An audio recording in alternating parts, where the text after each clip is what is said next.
Hello student, good study channel में आप लोग का स्वागत है। आज हम यूरिन से रिलेटेड मेडिकल टर्म का यूज करने जा रहे हैं। अक्सर यूरिन इन्फेक्शन में इस तरह का टर्म का डॉक्टर यूज करता है और एग्जाम में पूछा जाता है। ओलिगुरिया यानी urine output less than 400 ml per day. प्रत्येक दिन जब 400 ml से कम यूरिन आउटपुट हो तो ओलिगुरिया शब्द का यूज किया जाता है। Haematuria presence of blood in urine. Urine में जब ब्लड की मात्रा अपीयर हो तो ऐसे में यूज किया जाता है haematuria.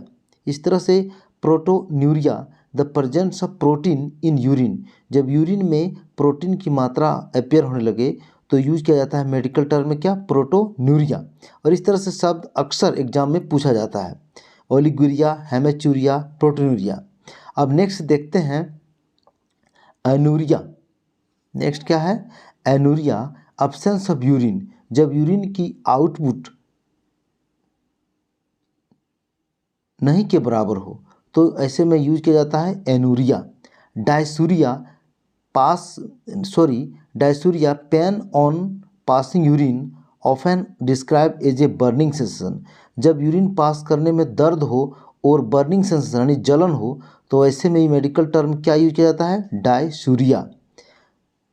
Glycosuria, presence of sugar in urine. Urine में जब शुगर की मात्रा आने लगे तो ऐसे में यूज किया जाता है ग्लाइकोसूरिया, जो अक्सर डायबिटीज पेशेंट का होता है। Ketonuria, presence of ketone in urine. This is abnormal and occurs in starvation and diabetes mellitus patient. अक्सर खाली पेट रहने से और डायबिटीज पेशेंट को इस तरह से कीटोनूरिया होता है, यानी कि यूरिन की मात्रा में एसिडिक हो जाता है।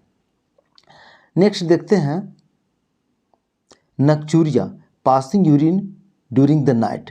नाइट टाइम में सोए जब यूरिन पास कर जाता है किसी व्यक्ति को तो वैसे टर्म किया जाता है नक्चूरिया, और नक्चूरिया एक तरह का बीमारी है। Polyuria, passing unusual large amount of urine. जब excess amount of urine pass होने लगे तो ऐसे में टर्म किस तरह का यूज किया जाता है, polyuria, passing unusual large amount of urine. Frequency of micturition, the required to pass of an small amount of urine frequently, यानी कि जल्दी small amount of urine pass होने लगे तो ऐसे में मेडिकल टर्म क्या यूज किया जाता है, फ्रीक्वेंसी ऑफ मैक्चुरेशन। नेक्स्ट टर्म है इनकंटीनेंस। इनवॉलंटरी लॉस ऑफ यूरिन, बिना कंट्रोल का जब यूरिन पास होने लगे जो आपके कंट्रोल में ना हो तो ऐसे में मेडिकल टर्म क्या यूज किया जाता है, इनकंटीनेंस, इनवॉलंटरी लॉस ऑफ यूरिन, जो आपके कंट्रोल में ना हो और लगातार यूरिनेशन हो। इस तरह से यूरिनेशन प्रक्रिया क्या बोलते हैं, इनकंटीनेंसी।